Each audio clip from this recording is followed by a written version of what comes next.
би сакала да најавам дека имам пред се чест што ќе имате можност одблиско да го запознаете детскиот кардиохирург Владимир Чадиковски.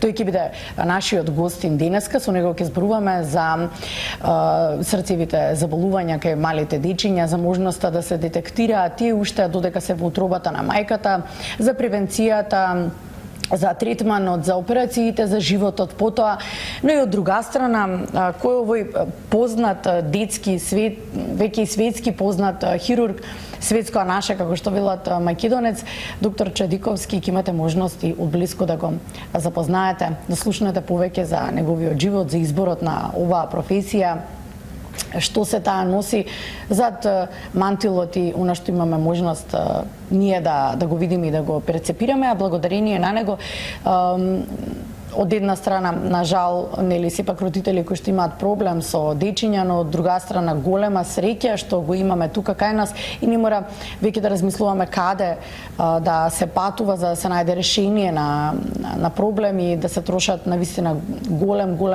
големи средства и да се бара начин како тие да се обезбедат. Сепак има можност оние најсветски познати зафати кои што веќе и рутински се изведуваат во светски рамки да се направат и тука кај нас.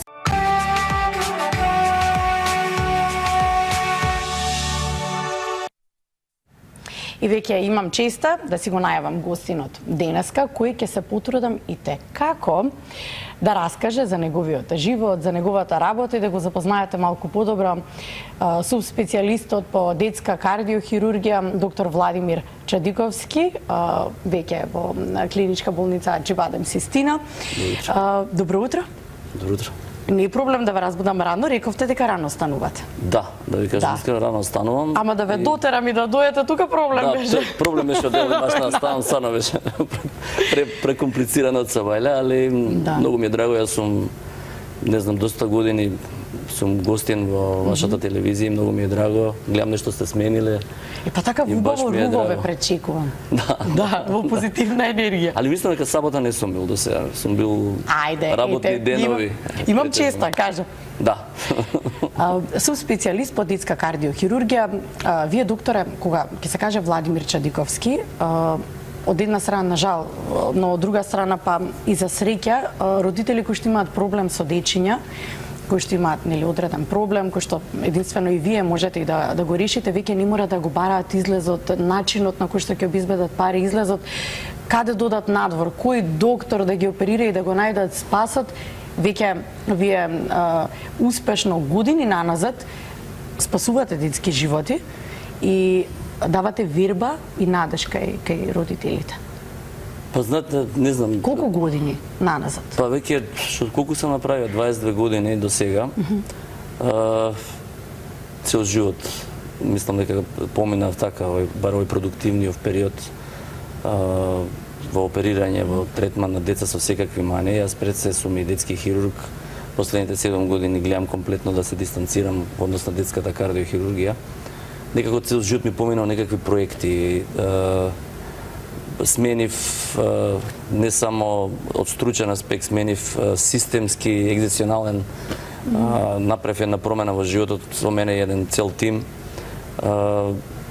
Проблемот беше со сите тие проекти, јас што ги терав и на клиника кој бев сега Аџибаден, се системски. Се системски зависни, затоа беше многу тешко, по принцип, бидејќи не зависи од еден човек. Кога зависи од еден човек е многу поедноставно. Вие знаете, секогаш во секоја професија, ја мислам, може да најдете експерт од областа со која што вие можете во оваа држава да завршите работа, но кога се работи за системска работа, зависи од многу пропратни работи, како што е од инфраструктура, од држава, од тимови, од едукација, од можности и така натака.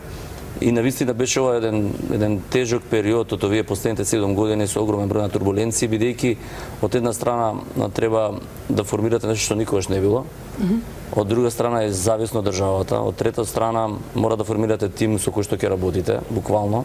А тоа е најтешкото на крајот од денот? Па да, мислам дека ја тоа во неколку наврати последно време сум го напоменал, за мене од најголемите успеси што направив еден мал тим, морам да кажам, кој што Вистина сум горд со него, бидејќи станавме како една фамилија, работиме заедно веќе подолго време, имаме така една професионално пријателска веќе релација, можам да кажам.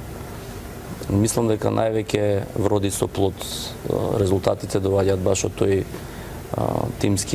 таа тимска работа. 22 години, па вие сте најмеродавниот да кажете како напредуваше оваа кардиохирургија кај нас. Па да, од самите почетоци знам. Мислам, ја учествувам од првата операција од која започна. Многу пати доаѓа во ситуации да се откажам, пардон, од многу причини. Една од работите беше што беше зависна од државата. Морам да признам дека они се заложи у тој момент да се тоа отвори. Ја претходно веќе мислам дека едно 3 години и повеќе, мислам какви 3, може 5-6 години, повторно бе во еден проект што се викаше трансплантација на органи. Живеев долго време во Брисел, се едуциравме, луѓе исто таму праќавме со сопствени средства. Напишавме закон за трансплантација, формиравме фондација, еден куп симпозиуми, формирање на една фондација со борд од луѓе од јавниот живот. Навистина еден продуктивен период. Многу ми е драго дека тој закон на крај поживеа. Фондацијата затворивме во моментот бидејќи ние не живеевме од фондацијата, нас не ни беше екзистенцијата фондацијата. Мене лично беше напор бидејќи навистина водите фондација како фирма цела. И кога постигнавме целта, кога донесовме законот, кога донесовме услов да се формира национален координатор кој што ќе ја брка таа цела работа, ние затворивме таа фондација бидејќи беше све на некакви донации на такви мислам како што функционираат фондациите. Кога чекаш на некој друг, па и тоа е најтешко. Да, не беше таму вработен или да има нешто така на така. Така да само што заврши таа приказна, ние направивме една трансплантација на црн дроб на бебенце од 5 килограми, се сеќавам. Некако започна, имавме една средба со побарање тогаш на министерот за здравство, средба со Вилијам Новик, едно светско име на вистина. Мислам сега и на BBC излезе, мислам стварно едно светско име, еден прекрасен човек. И тако едно убедување од 3 дена да почнеме да работиме. Не бев свесен што влегувам. Да, тоа на уроко ќе викате 2 да даеш, 3 да излезеш, после нема веќе нема излегување. Нема излегување после тоа.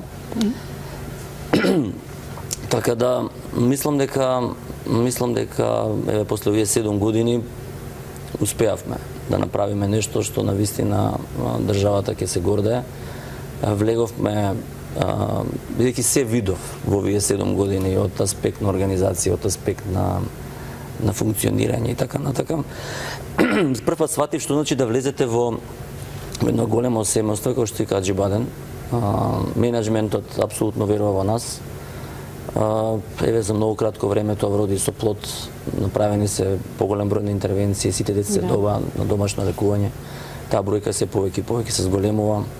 Така да тоа што ни фалеше на целиот тим да можеме да си работиме работата што треба да си работиме, мислам дека напокон ќе вроди со плод. Токму за тие инвентивни методи кои што ги спроведувате и всушност светски трендови кои што успеваат и се пренесуваат кај нас, една од тие кои што сега вие со вашиот име може и на инсертите и вашиот тим исто така ќе го видиме, имам и слики од вашиот тим во Аџибаден Систина.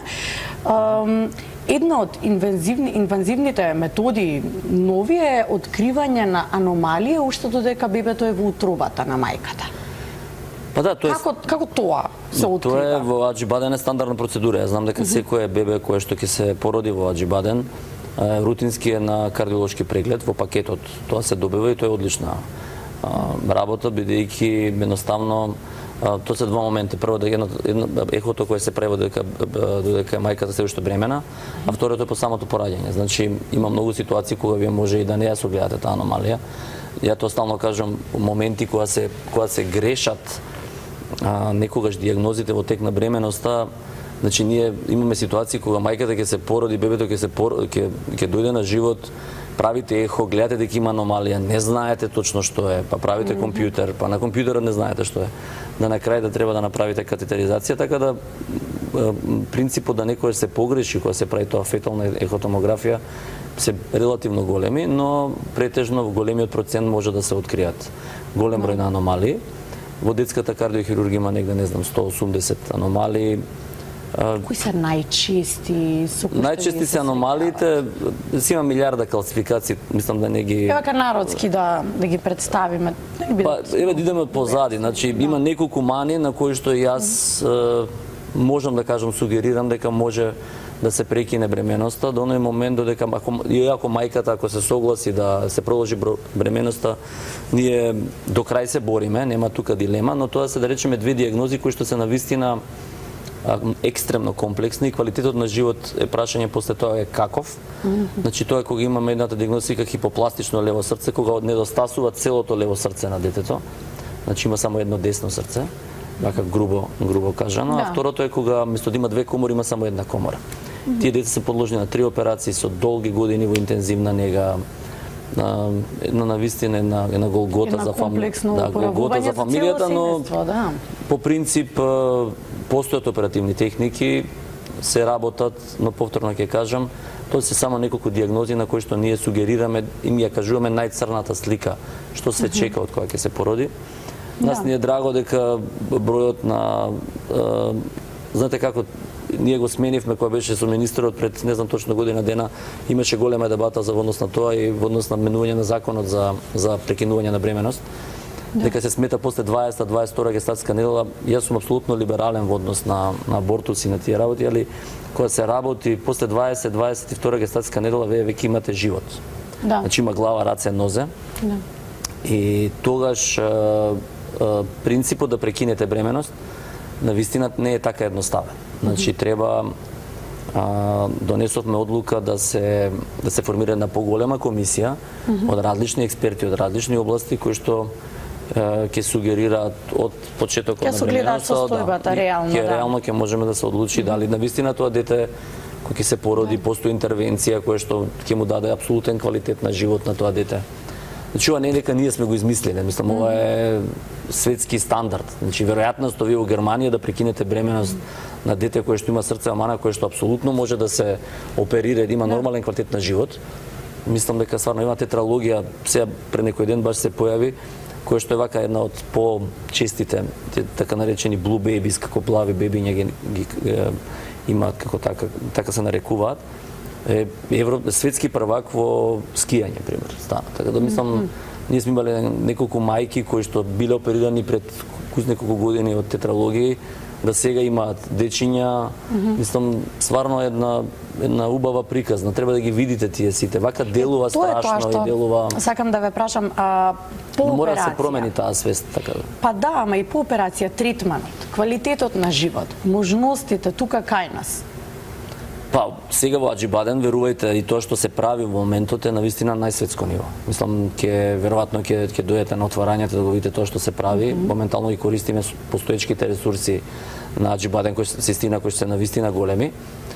Скоро, не знам, 12-13 дечиња се оперирани, негде 6 интервентни големи тешки процедури и интервентни кардиолошки процедури.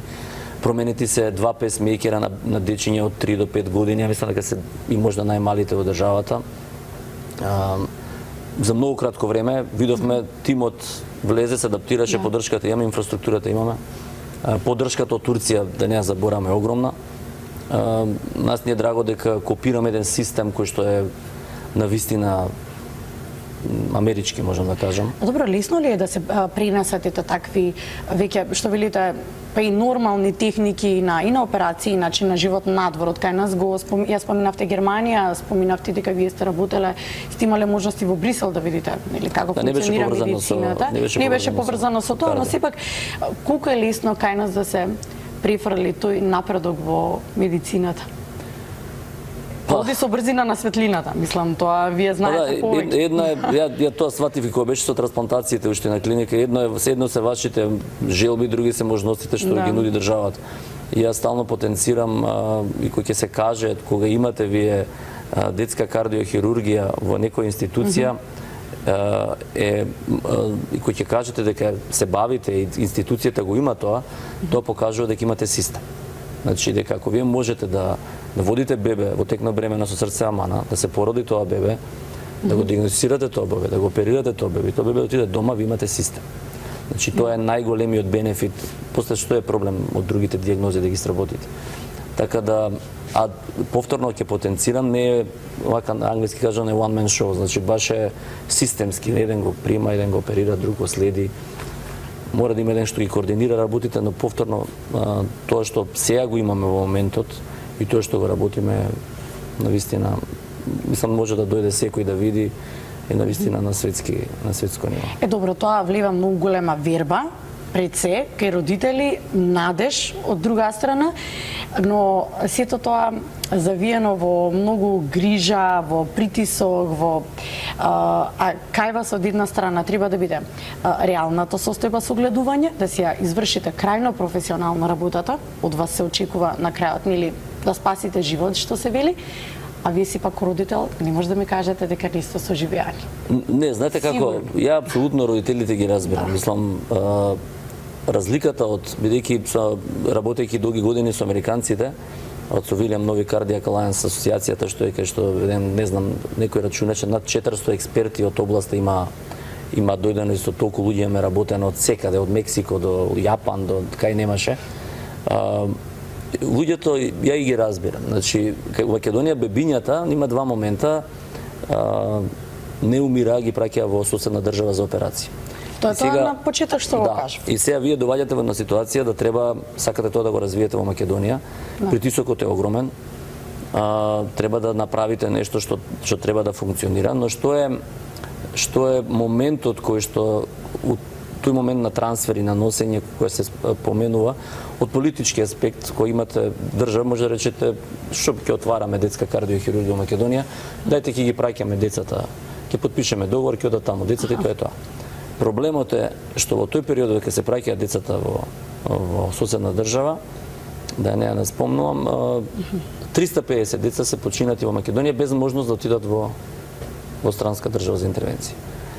Значи 350 ги имаме со податоци комплетно од диагноза до све, а зашто ги имаме бидејќи професорка на медицински факултет има направено докторат за тоа. И ги имаме сите податоци од тој период кога дете со Даунов синдром, веројатност била многу мала. Деца оставени по домови, кои што од родители, бидејќи имаат срцеви мани, веројатно се пратат. Катастрофално, мислам, скоро нула.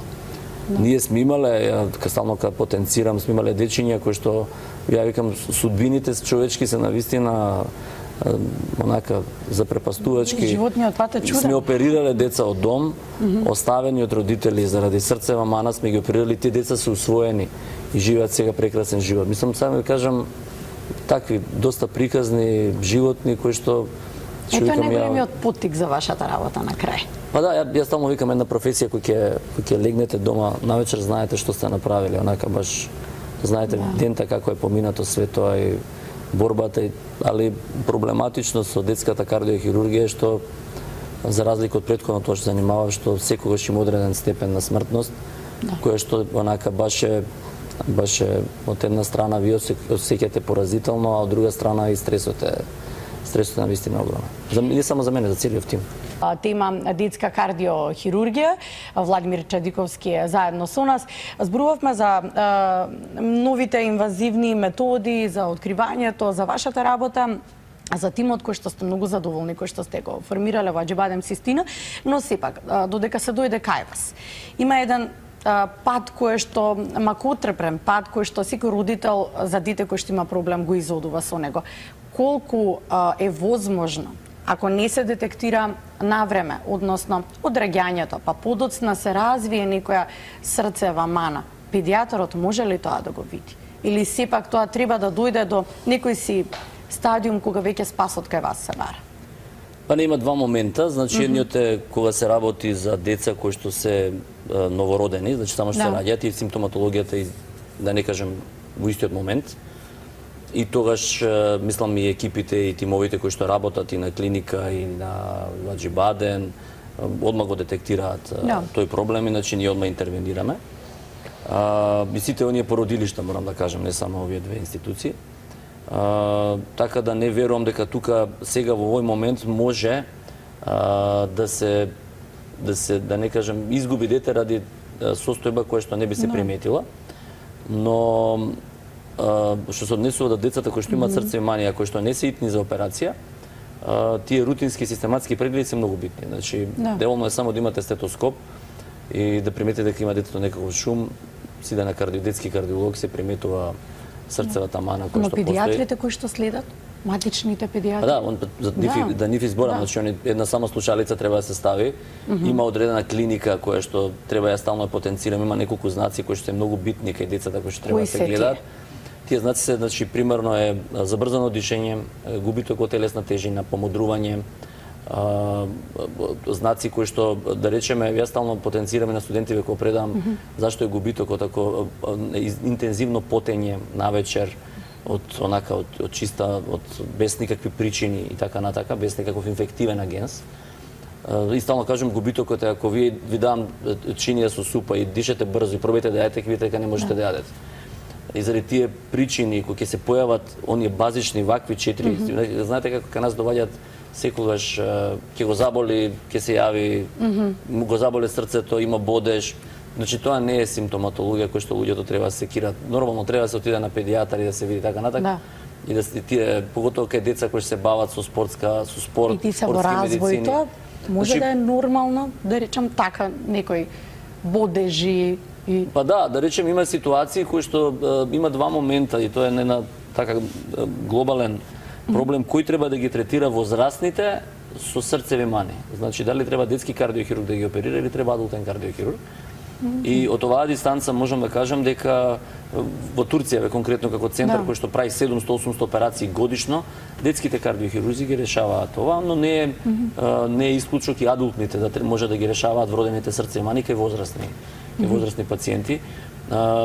Така да пак ќе напоменам, значи оваа 4 симптоми кои што можете сами да ги приметите дома. Како родител? Да, рутинските систематски прегледи, верувам дека сите педиатри имаат стетоскоп и слушаат и ако чујат дека има некаков шум, го препраќаат на детски кардиолог.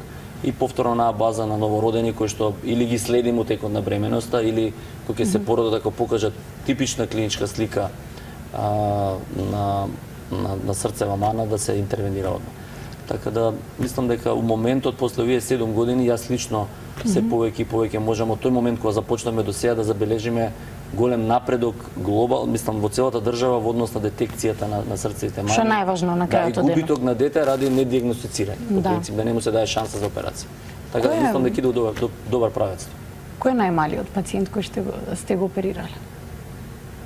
Најмалиот пациент, мислам дека имавме на клиника, баш разговаравме со колегиве од клиника, мислам дека беше негде под 1 килограм, не се сеќам, беше дете, моравме 5 минути да му ставиме, мислам дека беше под 1 килограм.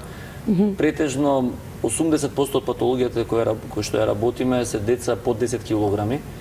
Значи поретки се децата поголеми од 1, 2, 3 години, значи најголем број од децата што ги работиме се под 1 година.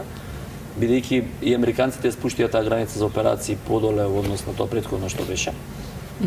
Така да вариабилно е тоа. Имаме сега, речеме, наредната недела треба да оперираме 3 деца, едното е 2,700 кг, едното е поголемо, другото е исто околу 3-4 кг. Така да има варира во однос на тоа. Леле, докторе, се вака кога ве слушам под 3 килограми и се јас некогаш на крајот ден кога ќе си дојдам дома и кога ќе си речам леле колку ми беше тежок денот, а вие сте држале во раце 1 килограм бебенце. Па не знам. Како го сите мислам дека ја по принцип стално потенцирам, не само јас. Значи добра и са конкретно за срцето ме прашувате. Иначе сите детски хирурзи кои што ја толку години поминав и на клиника и со кои што сум се уште и пријател и така и натака, многу години заедно поминавме. Секој од нив проаѓа низ значи има различни типови на дијагнози, огромен број на мани секакви кои што во периодот додека бев и на клиника рачунете, ако има 1600 операции годишно детска хирургија, колку деца се поминати таму годишно. И во што велите сум видел си и се што за овие 7 години. Мислам, стално ми изненадува. Мислам нема ниеден баш онака како што кажува 2 не е 4 медицинава. Некогаш кога очекувате, тоа е ке срцевите мани проблематично, некогаш кога очекувате некоја рутинска интервенција знае да искомплицира, некој кој што сметате дека тешко ќе помине знае полесно да помине. Значи нема правила, нема она урнек да кажете да ова вака ќе биде, али мене што јас секогаш го потенцирам е кој ќе легнам дома да знам дека се сум направил тоа. Ја и Тимов сум нормално, дека онака сме дале се од себе да го спасиме тоа дете. И сега ќе направиме тука пауза. Оти овој месец февруари, вие знаете, веројатно месецот е на ретки болести, се запознаваме со секоја од нив. Вие и како сте имале можност да ги запознаете и од блиску. Да, и денеска запознаваме со една од ретките болести, а веднаш пота сакам малку за вашиот живот да слушам. За мојот живот? Да, да, од другата страна на професијата. Ајде да се запознаеме со уште една ретка болест.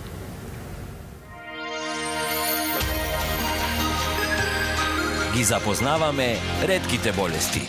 Синдром на Ленокс-Гастаут. Ленокс-Гастаут синдром. МКБ Г40.4.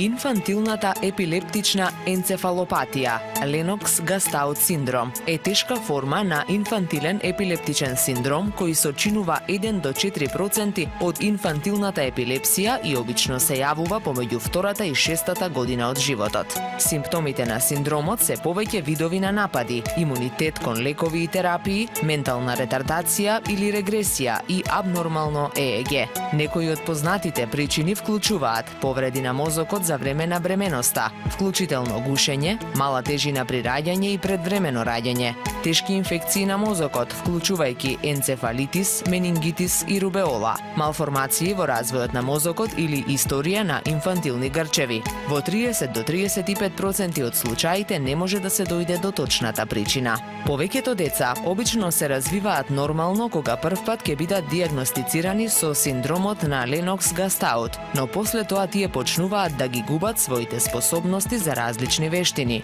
понекогаш драматично со неконтролирани напади. Малите деца може да покажат нарушување во однесувањето, нарушување на личноста, нестабилност на расположението и бавен психомоторен развој. Нарушувањата во однесувањето може да вклучуваат лоши социјални вештини и однесувања кои бараат внимание. Истите може да бидат предизвикани од ефекти на лекови, тешкотии во толкувањето на информации или електрични нарушувања во мозокот. Некои деца имаат тенденција да развијат статус епилептикус. Оваа состојба бара медицинска интервенција. Како што растат кај децата со овој синдром, се менува карактерот на нападот. Во повеќето случаи, подоцна се јавуваат едноставни, парцијални и сложени парцијални напади и секундарни генерализирани напади. Неконтролираните напади може да бидат помал проблем бидејќи децата растат, но нарушеното интелектуално функционирање и проблемите во однесувањето обстојуваат. Постарите деца со искуство може да имаат епизоди на психоза при која има израз на агресија, проблеми со карактерот и раздразливост. Когнитивните проблеми вклучуваат бавно време на реакција и обработка на информации. Главните карактеристики на менталниот пат се манифестираат како апатија, нарушување во меморијата, нарушена брзина на моторичките вештини.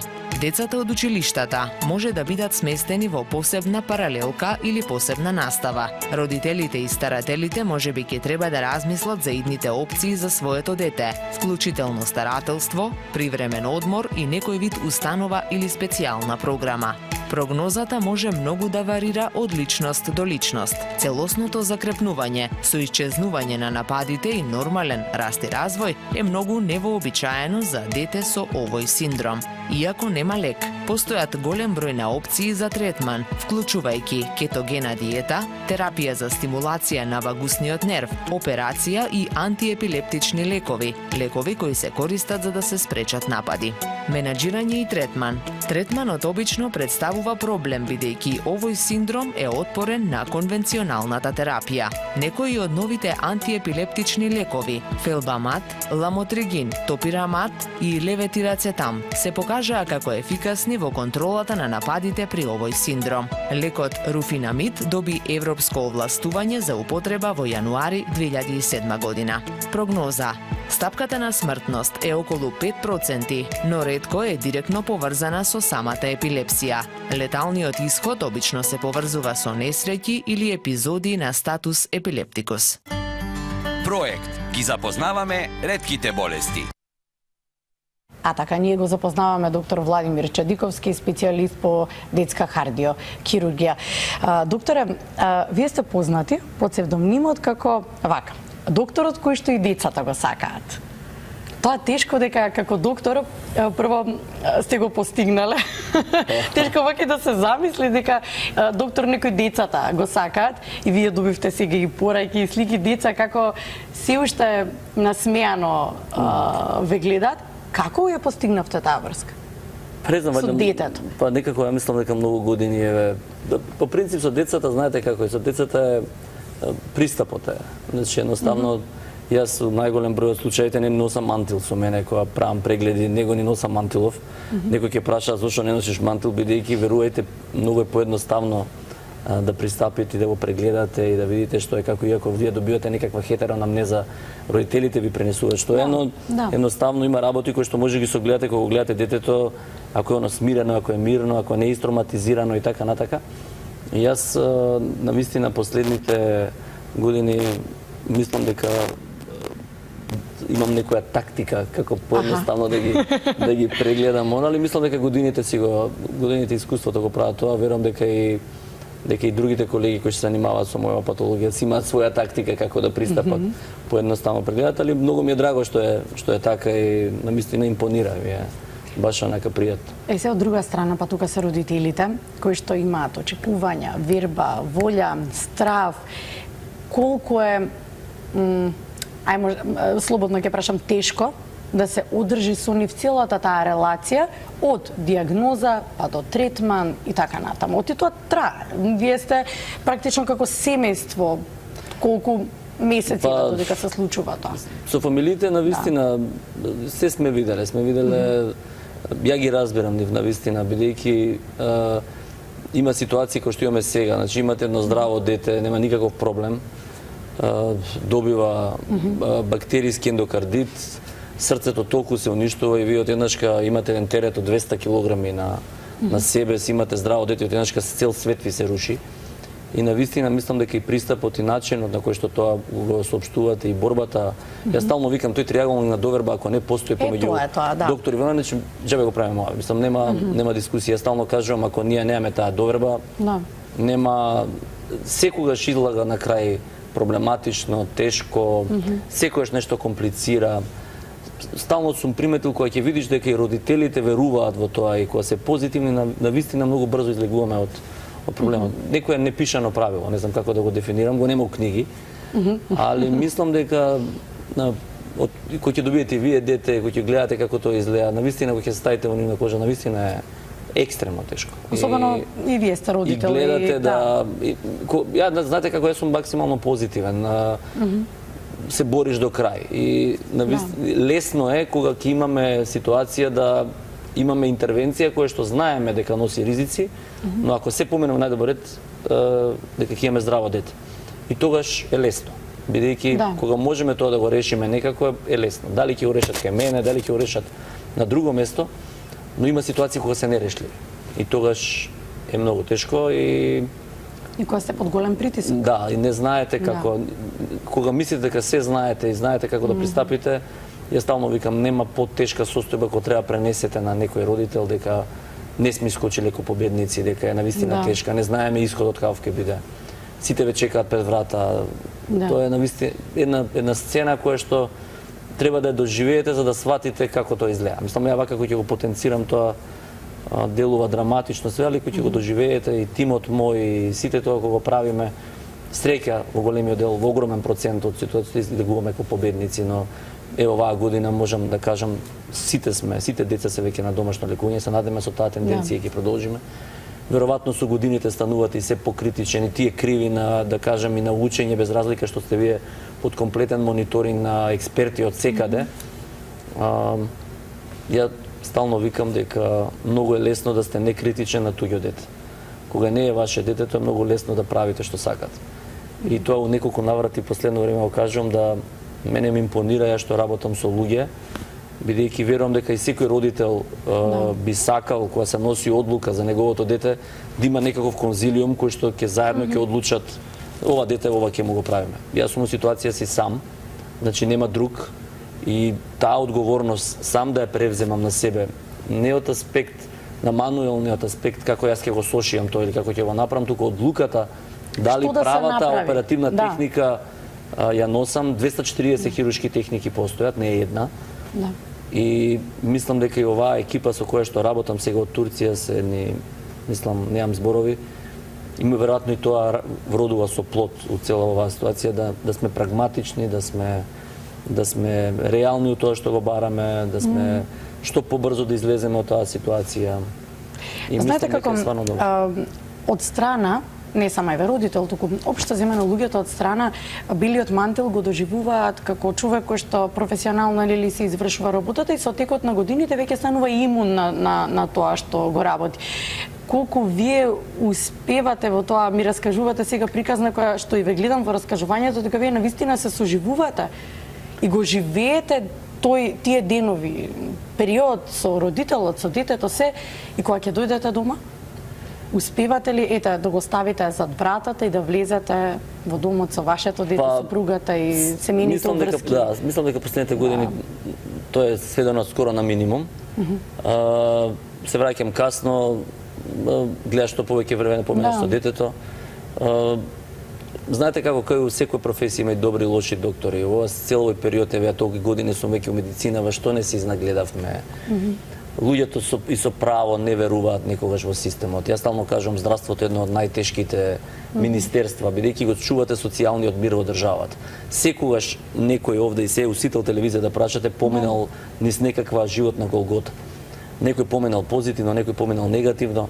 Дали е тоа приватно, дали е тоа јавно. Значи, докторите се тие, луѓето се тие. Мислам, јас стално потенцирам, пак без разлика дали е приватно или јавно, вие треба да ги задржите најдобрите доктори. Значи, вие во еден колектив, ако брои 15 доктори, не се сите добри. Значи, а ние сите се знаеме кој е добар, кој е лош. И она кој се потенцира и кој се кажува дека заминуваат, мене навистина е трагично што млади доктори кои што само што ја добиле медицинската азбука, ја напуштаат државата, во нив треба најмногу да се инвестира и да се види од нив кој вреди да се инвестира, бидејќи како и во вашата професија веројатно има добри, има лоши. Така и во нашата професија и 10 добри работи, една лоша да излезе, паѓа во вода. Се паѓа во вода тоа што сте го направиле. Така да, навистина е еден комплексен систем, ја повторно ќе потенцирам, најбитно се јако ќе легнам дома, дека знам дека се сум направил во моите можности. Тоа е тоа. И тоа е онака големата слика во целата. И ваша лична сатисфакција на крајот од денот, знаете дека направивте се и сте мирен. Велите, легнувам со мирна совест, со други зборови. Интересно е целата работа, како стареам, сум се по-конзервативен. Значи, се помалку оперирам, сакаш да го оперираш, детето него е обратно. Веројатно годините искуството си го носат тоа, гледате да... Кога сте биле помлад, мислам дека сте били похрабар во некои одлуки. Сега гледам да бидам максимално прагматичен, да гледам како да излезам од таа ситуација со најмалку трауми за детето, со најдобар резултат за тоа што го правиш. Помошта што ја добиваме, мене ми е, повторно ќе кажам, за сите овие години, бидејќи немаше во Македонија. Наједноставно јас да отидам на едукација надвор, али веројатноста да се вратам назад е многу помала него тука да е. Тоа е лошото што се едуцирам во Германија 6 години, веројатно после да се вратиш назад е... И затоа беше ова све тешко и мене ми е драго дека ние успеавме додека бев уште на клиника да ја отвориме вратата, направивме субспецијализација по детска кардиохирургија во склоп на медицинскиот факултет. Така да верувам дека некој во наредниот период ќе сака да се запише на тоа, ќе сака да го продолжи на кој што ние започнавме еден пат, изодевме тежок на вистина, како тоа да го направиме, како тоа да се изведе. Траеше 6 години. Ама на крајот од денот, па и нели, се што треба да правиме е да оставиме за нашите генерации да имаат концепт животен, така, да имаат повеќе можности и така. Па вие уште како дете, еве сега луѓе кои што не знаеле, уште како дете вие растете обкружени во светот на децата. И тоа ли беше некако заднината, која беше заднината да одберете на крајот оваа професија, оти сега растете со уметници, вашиот татков у суштина го основа детскиот театар кај нас. Точно така. Да, и вие постојано со представи, со глумци, со уметници, големи тимиња кај вас дома доаѓале на кафе, на ручек, со нив сте растеле, а вие станувате детски кардиохирург. Овда, мислам, од оваа дистанца се иако одавна не би можел да кажам. Ја неколку наврати сум кажал, татко ми е крив, мислам, од таа цела варијанта, иако он рече ќе фаќа врски, да не, ако брешам нешто да идам на тие театри, она дека нема да ми дозволи да завршам. И отиве спречија на тоа и добро со Не, деца. како се почнувате во тоа средно медицинско и уште која година беше и од моментот кога ќе почнете веќе тоа веќе цело време така ве носи некако. Да. Али е факт една привилегија да се живее во фамилија каде што не си онака стереотипен, туку баш имаш добиваш едни широки видици дека медицината не е све у животот, дека има нешто и од друга кој што е. Ја навистина многу ги почитувам културните работници сите. Во оваа држава можам да замислам кога јас каде што зависат од тебе, каде што е медицина и каде што ќе мора да дојдат кај вас. Можам да замислам они како се борат во државата за да направат нешто. Еве последниот филм што е, мислам, Да, како не. Баш онака фасцинира. Јас стално сум се фасцинирал од уметници, од глумци, од пејачи, од... Значи, вие сте имале некако одврзани раце, од една страна да изберете што сакате, но од друга страна да ве спречат во животниот пат. Но добро, а од друга страна па и кумовите кои што ви се семејни кумови, кај таму иста ситуацијата била. Читав ваше интервју во кој што вие раскажувате ситуацијата. Да, се се видел со Дејан. Како од машински инженери, така беше, тој заминува во сега баш пред неколку дена се видел со Дејан. Колку контрадикторно? Да, ма такво време беше, мислам. Такво време беше и Дејан кој почнуваше се сеќавам, он беше прва генерација во Македонија за драматургија, за такви мислам дека не ни имаше. Збориме за Дејан Дуковски, да кажеме. Да, за Дејан Дуковски. Сега баш се видел со него, имале прекрасна, не знам, со Унковски, имале премиера во Белград. Интересно е што сега мислам дека идев доста често у Белград ради работава. Дејан е попознат у Белград, Дуковски него што е познат овде. Мислам он го знаат нормално во тие уметнички, али таму мислам дека во Белград секој го знае. Мислам он навистина него и не представи сега што се даваат, не можете со месеци карта да земете. И слична некоја приказна, не е баш иста, слична е приказната, али... Да, него го стопирале да оди во тоа што сака, си го спомнил соното ме ке вас исто.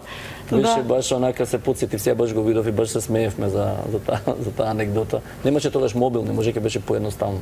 Дома звони телефон, 2 сат мислиш се руши нешто. Добро, во 2 сат са бајле дојдоа кумовите дома и рекоа, леле, стресе дома. Може ипак театарското у мене, може не беше 2 сат, може беше... има театарска Да, може беше 11, може не се сеќава, али беше нешто касно. Како и да е, доцна во нукта, доаѓаат кумовите, стресна ситуација, тие машински инженери, синот ќе оди уметник ќе станува, а вие па дома уметници, синот ќе станува доктор. Да, не можам се да кажам. Тоа беше на високо интелектуално ниво, се разговараше во вечерните часови. Многу беше на високо ниво, така да... И се одлучи секој по свој пат. Да. И еве го патот. Ако е таа компарацијата меѓу мене и него во различни сфери, можам да кажам дека е слична. Значи, треба од друга страна, поентата е, вие како... Не, ама за неговата работа пак, ја мислам пак за доктор можеш да... Добивте некој ветер у грб, доктор, ај, добро, ќе биде. Ако имате добри ментори, како ја што имав, професор Ацо Димов, па после и американската екипа, и еве сега, турската екипа, значи нон-стоп имам некакви учители кои што ме водат, али можда е дел, многу е мал дел талентот во однос на тоа другото. А ке Дејан е обратно, ке Дејан е поголемиот дел е талентот, него што е веројатно, значи затоа е малку поразлично, да мислам. И татко ми стално кажува дека се учи живот само глас. Значи дека ја исто ги почитам многу пејачи, значи Господ само глас ти дава. Значи ти можеш да имаш најболи учители, ако немаш глас ки рикаш ко магаре, мислам немаш приказна, мислам нема ќе умреш јадење, не знам друго. Подобро, позадината на се ова е, вие како родител, утреден вашето синче, изјавува жилба да биде пак и се гените, што да правиме? Да си оди во уметноста и вие ветер у грб, оти, велите треба да се подржи и тоа што се сака, тоа да се. Апсолутно немам никаква дилема што се сака. Мислам тоа, која професија го влече, апсолутно немам никакви мои лични, да кажам, одици, фрустрации дека треба детето да ги превземе тие. Така да мислам дека глобализацијава на системов и на оваа отворена Европа и Господ знае кој кај ќе заврши, што ќе се деси. Мислам дека е и стално им потецирам и на студенти и на ова дека треба да искочат одреден период надвор од државата, нормално да се вратат ако успеат, Да. за да видат дека не сме овде центар на светот. Мислам, ова дека овде што се случува, навистина кога ќе отидете надвор, ќе видите како тоа Кога сте мали. Да, Да. Јас се смееме со екипа од Турција, бидејќи они имаат не знам колку операции, цела држава е на улица во Истанбул. Мислам, али они со таква тоа симпатија и љубов да развиеме нешто овде заеднички во Аџи Баден е, навистина ми импонира. Онака, баш сум среќен. Да не бевте доктор, што ќе бевте? Сте размислувале? Сега веќе мислам едно време зборев, кажував, нешто сум сакал ова да бидам, Нека она да, бидам. нека ваша живот Мислам дека така многу би сакал, имам роднина кој што тоа ми е единствено останало, имам роднина кој се вика исто како мене. Владимир Чадиковски. Стварно? Младо дете, свири гитара. Дечкото така. школува него гитара. Не сум го видел долго време, се видовме случајно негде и веројатно е многу талентиран. Ја мислам дека би сакал многу да знам добро гитара да свирам, нешто така би е. Никогаш не е Тотално различно доцна од за тоа, да тоа. знаете. Никогаш Како? не е доцна. Секој мора да си има издувен вентил. Прашував, ја прашував Да. Андријана Јанеска, ја се сретнав, ја прашувам баш и викам, бе, колку е тешко гитара, вика, па седни, земи, може ќе научиш. Не знам, ќе видам. Да, не, немам време. Туку издувниот вентил кој ви е? Како полните батерии? Сега у моментов, бидејќи имав порано имав повеќе, сега морам да се вратам, имав екстремно турбулентна година и мислам дека скроз запоставив се што е поврзано со малку спорт, нешто. И сега ми е тоа таргет, мислам дека примерно што ќе направам е нешто да започнам со такви, некаков спорт да фатам пак. Бидејќи гледам дека не можам да издржам, физички не можам да го издржам. Нема и мора некако да стресот. се вади стресот. Порано некако трчав тоа и мислам дека наједноставно е од целата варијанта. Па добро, Мислам да. дека тоа би го фатил најбрзо. Како Биве време стареам, во сега за еден месец. да, о загадувањето да поминем малку. Да, нека Да не нека се клапнам расчисти. негде, да не. Нека се расчисти и кеот се полни. Да, мислам дека оваа година, бидејќи ми беше стварно многу турбулентна, све запоставив и сакам сега баш онака да започнам нешто. Ќе видиме. Ќе ве обавестам. Ќе ве следам. Туку за вашето детенце кога се нормално е дечиња, нели растат, кога си има некој здравствен проблем и кога треба да се однесе кај педијатар, па да му се земе крв, па да се прегледа, вие надвор стоите? Надвор стојам, да. Зошто? Се плашите? Па не, дека Од иглата? не знам. Вие? Не, последно пат почнам се повеќе, бидејќи е веќе голем, може да се разбереш, повеќе можеш да се разбереш за ова, али кога беше мал, навистина беше така. Супругата беше таа што влегува увеќе она похрабра во однос на тоа кога се Просто работи за не него. можев да поверувам кога го прочитав али тоа од за вас. аспект на аспект сега веќе поголем е и може да разбереш и така, мислам не е толку страшно како што беше кога беше помал. Но вие од што бегавте, од иглата, од прегледот, од Не, искрено, плачење, не знам, вали слушаш, така. не е се едно, исто не е, така да мислам дека тоа е една од причините. Не знам што да ви кажам, искрено, немам одговор. на крајот од денот. Еве сега сме сабота, заедно со мене сте тука, го стартувате денот. Како инаку ќе беше организирана саботата и неделата за викенд? Немате да кажете дека имате и операции? Не, операции дека... не, ќе поминев сигурно, има неколку деца кои што ги спремаме за интервенција и знам дека колегиве се таму и така да ќе поминев чисто онака на визита, скоро секогаш правам, бидејќи сега веќе начално не дежурам и повеќе се сведува на такви повеќе визити, проаѓање, комуникација со колегите, значи сигурно ќе поминев да ги видам децава на Аџи Баден, али гледам викендот дефинитивно со малиот, одиме, трчаме натака навака, така тој викенд ми е некако слободен за активности со него. Знае, има представа што работите?